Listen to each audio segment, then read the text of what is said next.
ব্যক্তিগত আক্রোশ ও পরিকল্পিতভাবে বেগম খালেদা জিয়াকে তার স্বামীর স্মৃতি বিজড়িত 40 বছরের বাড়ি থেকে উচ্ছেদ করেছিলেন শেখ হাসিনা।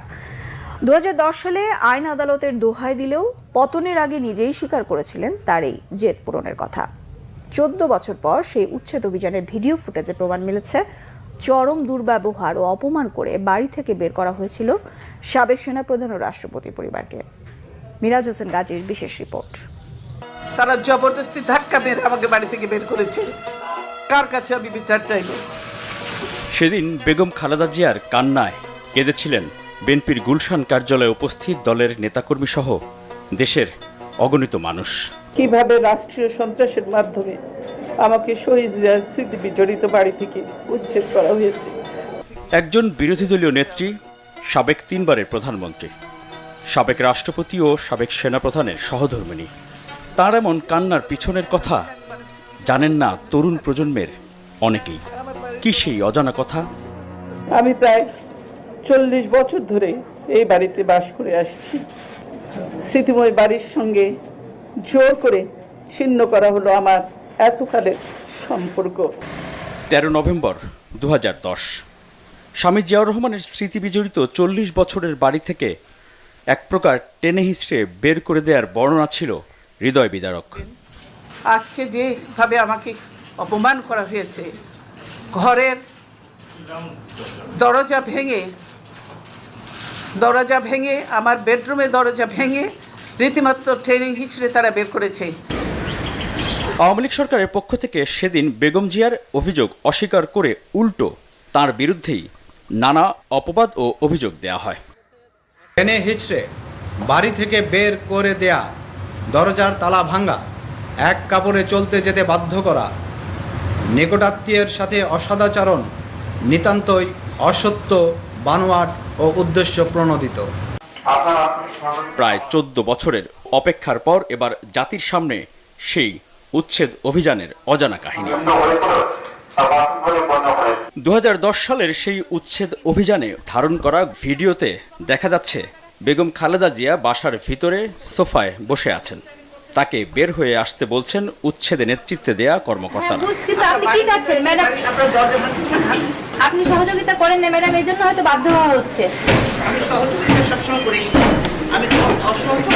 আমি ভিডিওতে আরও দেখা যাচ্ছে বেগম জিয়া বলছেন সুপ্রিম কোর্টের আপিল শুনানি পর্যন্ত অপেক্ষা করতে। আমরা বেশি কথা বলতেছি না, আমরা জেনেই বলছি। তাহলে অ্যাপেলের বিষয়টা নিতই না, না নিয়েছে তারা, এবং তারা রাইটলি আদেশ দিয়েছে। না, তারা 29 তারিখ ডেট দিয়েছে শুনানির জন্য। শুনানি পর্যন্ত তো আপনাদের অপেক্ষা করতেই হবে। মনে আছে গুলশান কার্যালয়ে বেগম খালেদা জিয়া বলেছিলেন তার সাথে চরম দুর্ব্যবহারের কথা, যে জোর করে ওনাকে উঠিয়ে নিয়ে আসেন, জোর করে দরকার হলে ওনাকে কোলে উঠিয়ে নিয়ে আসেন। অভিযানের সময় ধারণ করা সেই ভিডিওতে পরিষ্কার বোঝা যাচ্ছে উচ্ছেদ অভিযানের নেতৃত্বে থাকা এক কর্মকর্তা বলছেন, যাও ওনাকে উঠিয়ে নিয়ে আসো। এরপর আমরা সব গায়ে জোর করতেছি।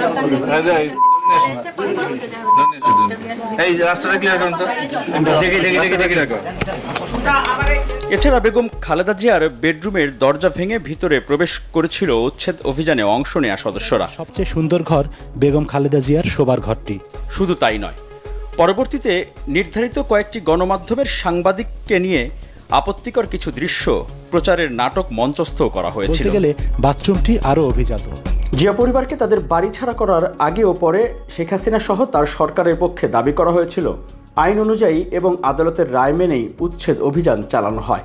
কিন্তু পতনের আগের বছর 2023-এ যুক্তরাজ্য সফরে এক অনুষ্ঠানে বক্তব্যে তারেক রহমানের প্রতি রাগ ঝাড়তে গিয়ে শেখ হাসিনা নিজেই স্বীকার করলেন বহু আগেই প্রতিজ্ঞা করেছিলেন বেগম খালেদা জিয়াকে বাড়ি ছাড়া করবেন তিনি।